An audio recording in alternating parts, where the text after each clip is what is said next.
parler très grossièrement en tant que petit chirurgien que je suis des principes pour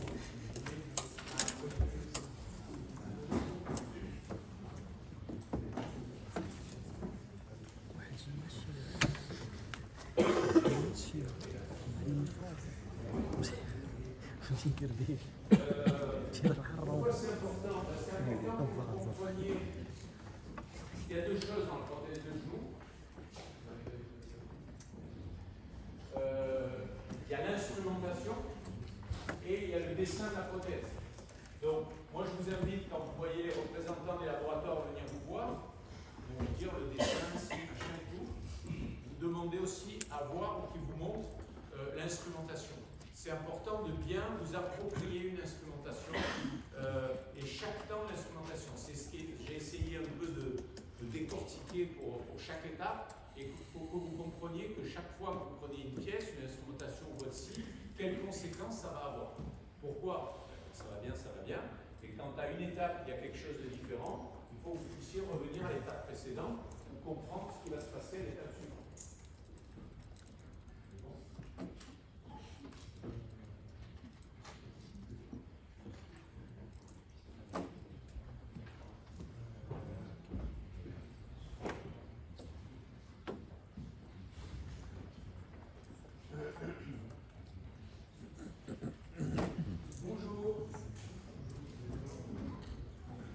Quelques mots qui suivent. Je suis un Suisse qui travaille dans l'orthopédie depuis plus de 32 ans maintenant. Je suis tombé dans ce virus quand j'étais bien jeune, plus ou moins votre âge. Et une fois qu'on a un tel virus, c'est difficile d'y échapper. À la base, je suis ingénieur en sciences des matériaux. Et puis le professeur Janson m'a demandé de vous dire quelques mots sur les prothèses de genoux au niveau des matériaux. Si vous avez des questions, vous pouvez m'interrompre en tout temps. Il n'y a jamais de questions stupides. Et je m'efforcerai de ne pas vous donner des réponses stupides, mais posez-moi n'importe quelle question en tout temps. Vous êtes les bienvenus. J'aurai une toute petite introduction au départ, qui sera peut-être pas forcément la chose la plus intéressante, parce que au niveau matériaux, ça a toujours été une grosse frustration quand j'ai commencé, parce que les matériaux qu'on emploie aujourd'hui, on va dire 90%, vous m'excusez, je suis suisse et je dis parfois 70 ou 90, j'imagine que vous arrivez à traduire. On va dire dans 90% des cas, les matériaux qu'on emploie aujourd'hui sont les mêmes qu'il y a 30 ans, voire 50 ans. Donc, mais ça ne veut pas dire que ça ne marche pas. Déjà quelques mots sur les prothèses de genoux.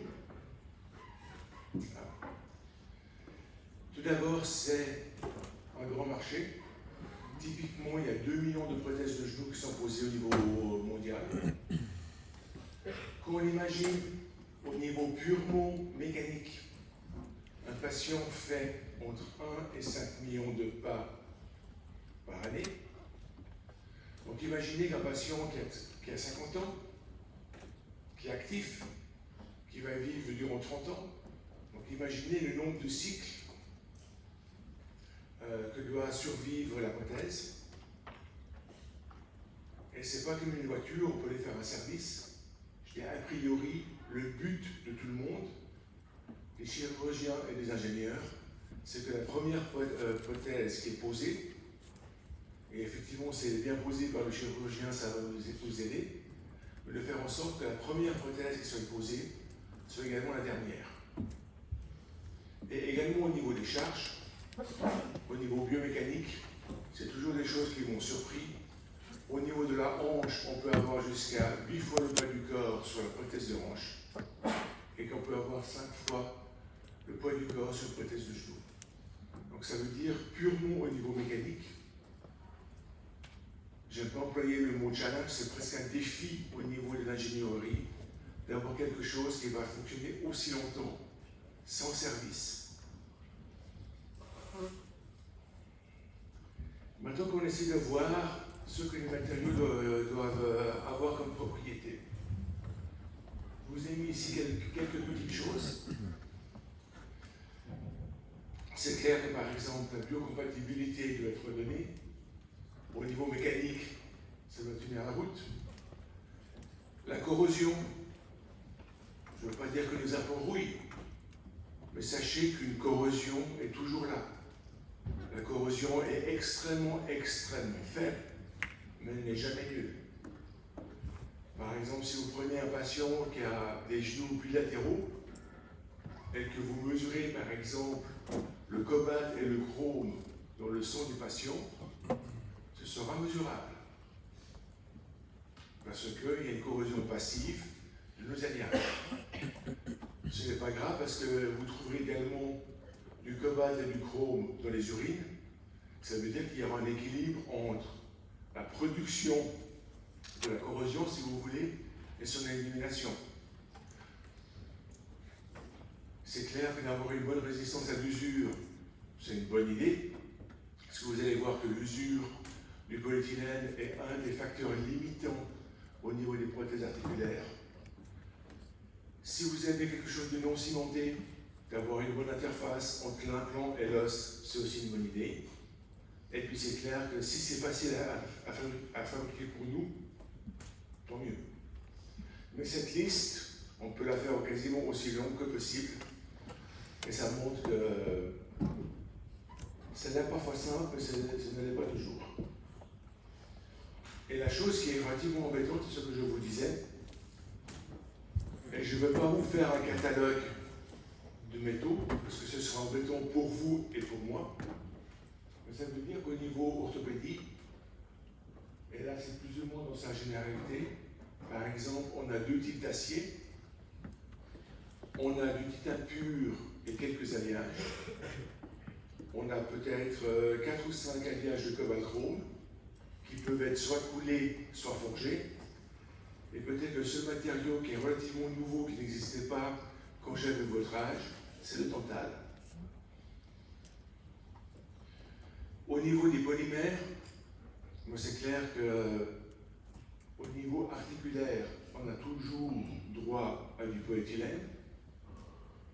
Il ne faut jamais oublier que le ciment chirurgical, c'est du PMMA ou du plexiglas, si je veux prendre un terme plus courant. Et par exemple, on peut avoir du polyuréthane, notamment par exemple dans les cages au niveau du rachis. Mais c'est plus ou moins les seuls matériaux qui existent. Et au niveau céramique, on a soit de l'alumine, soit de la zircone, soit un mélange des deux. Mais ça veut dire que si vous voyez ceci, on va dire, vous avez ici, et je parle des Suisses, 99,95% des matériaux qui sont utilisés dans l'orthopédie dans sa globalité. Et aussi, naturellement, il est extrêmement important que tous ces matériaux soient normés afin d'assurer une bonne compatibilité. Après cette petite introduction, je vais commencer par le fémur, ensuite aller au tibia, parler de la tribologie, pourquoi la tribologie est-elle importante au niveau des prothèses de genoux, et ensuite voir quelles sont les limitations, et qu'est-ce qu'on essaye nous comme ingénieurs d'avoir des nouvelles technologies qui peuvent résoudre certains problèmes. Nous sommes à Marseille, et quand on parle par exemple des composants anti-allergiques, on va dire que ça arrive à combien de pourcentage de vos patients? 5 cas sur les 20 dernières années. Voilà. Donc ça veut dire que ça n'existe pratiquement pas. Si nous étions pas à Marseille, mais on va dire à Hambourg, à Munich ou à Francfort, en Allemagne, Monsieur Argenson donne la réponse, c'est pas 5 cas durant les 20 dernières années, c'est 20% des patients. Et je pense que la vérité est à Marseille, et elle n'est pas en Allemagne. Et je dis toujours à mes contacts chirurgiens qui me disent « Claude, je suis embêté ou emmerdé, ou employé le terme que vous voulez, J'ai un patient qui dit qu'il est allergique. Je lui dis toujours la même réponse. Quand vous serez emmerdé, tu seras emmerdé si on se tutoie et on se vousoie. Mais je dis toujours, envoyez-le chez ton meilleur ennemi. Parce que ce patient ne sera jamais content. Et un patient qui n'est jamais content, qui va venir vous voir, te voir chaque 6 mois, et à la fin, après 2 ans, il va prendre un avocat. Donc c'est quelque chose qui est extrêmement difficile à gérer. Donc si quelqu'un vient vous voir en disant « je suis allergique à n'importe quoi », c'est peut-être pas une bonne idée de commencer une relation de confiance avec lui, parce qu'il ne pourrait jamais y avoir un effet de confiance. Et également, ce que j'ai appris, tout le monde connaît l'effet placebo, mais le petit frère, l'effet nocebo, existe. Et si quelqu'un a tellement peur d'avoir des complications, il finira par les avoir. Bon, maintenant, la chose, si on regarde par exemple nos composants fémoraux, on va dire, à part quelques exceptions, par exemple l'oxynium ou certains céramiques, mais on va dire dans 95% des cas, les composants sont toujours en alliage de cobalt-chrome, molybdène. Maintenant, si vous prenez un handbook au niveau allergie, vous allez voir qu'on dit que les éléments les plus allergènes, c'est le cobalt, le chrome et le nickel, et également on a peut-être 0,5% de nickel. Donc ça veut dire qu'au niveau purement,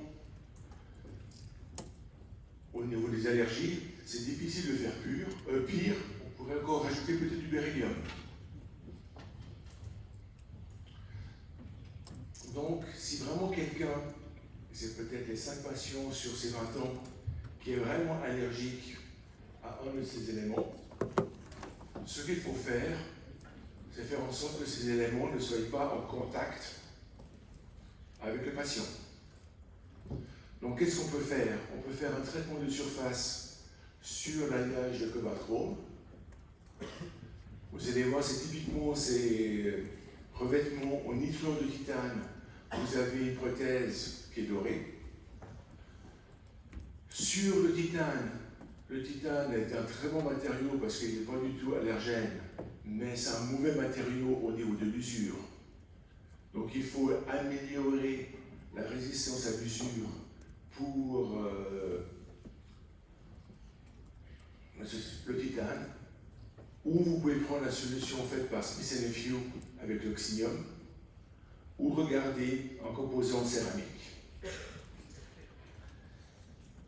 Maintenant, si vous voulez isoler avec le cobalt-chrome, isoler le cobalt-chrome du patient, donc il faut faire un revêtement, et typiquement c'est du TIN, du nitrure de titane, qui est déposé par déposition physique en phase vapeur. Donc ça veut dire qu'on arrive à faire ce revêtement qui a une épaisseur peut-être de 5 microns, donc 0,005 mm. Ceci est assez favorable déjà parce que ça augmente la dureté. Donc ça veut dire que le chirurgien peut-être ne pourra pas faire de rayures, ou ce sera plus difficile pour le ciment, par exemple, si c'est trop l'interface, de rayer la surface. Donc vous voyez ceci. Très souvent le patient, parce que le chirurgien va montrer ce type d'implant, et puis c'est clair d'avoir un implant doré, c'est peut-être valorisant pour le patient. Mais je vous montre ceci. C'est un implant de chez nous, où on a eu cette déposition. Elle s'était reprise après 5 ans pour un phénomène d'infection. Et la chose qui est toujours pour moi extrêmement surprenante, c'est qu'avec le contact avec le polyéthylène, qui est par définition extrêmement mou, il est possible de retirer totalement ce revêtement. Pour Pour moi, ça montre également qu'en Allemagne, 50% des patients qui sont allergiques vont recevoir un tel type d'implant. Après 5 ans, le revêtement sera du moins partiellement éliminé. Et ce n'est pas pour ça que les patients vont développer une allergie. Maintenant, si on prend un alliage de titane, la bonne nouvelle, c'est qu'il n'y a pas de chrome, il n'y a pas de nickel et il n'y a pas de cobalt. Et même si on prend des vieux papiers, un papier qui a plus de 30 ans, parce que parfois, après 10 ans, 15 ans, 20 ans, parfois les gens redécouvrent la roue, on sait très bien qu'au niveau de la tribologie, il y aura trop d'usure du polyéthylène si vous employez un fémur en titane. Donc par exemple, qu'est-ce qu'il y a comme possibilité? Et puis là par exemple, c'est une des solutions qu'on emploie chez nous maintenant depuis 30 ans et qui marche bien. Ce que l'on fait est relativement simple. On prend notre fémur en titane et on fait un traitement thermique de 8 heures sous azote à 600 degrés Celsius. Et ça veut dire que l'azote, par définition, c'est un gaz dont les molécules sont relativement petites, où les atomes sont petits. Et ensuite, il peut diffuser à l'intérieur. Et comme ça, on a une nitruration dont la microstructure de l'alliage de titane, ce qui permet d'augmenter sa dureté et d'augmenter sa résistance à l'usure. Et pour le petit mot, ça s'appelle du Nitride Diffusion Hardening, pour parler franglais. Autre possibilité qui est brevetée par Smith & Nephew, où ils font quelque chose d'un peu similaire, mais ils prennent à la base un alliage de zircone avec 2,5% de niobium,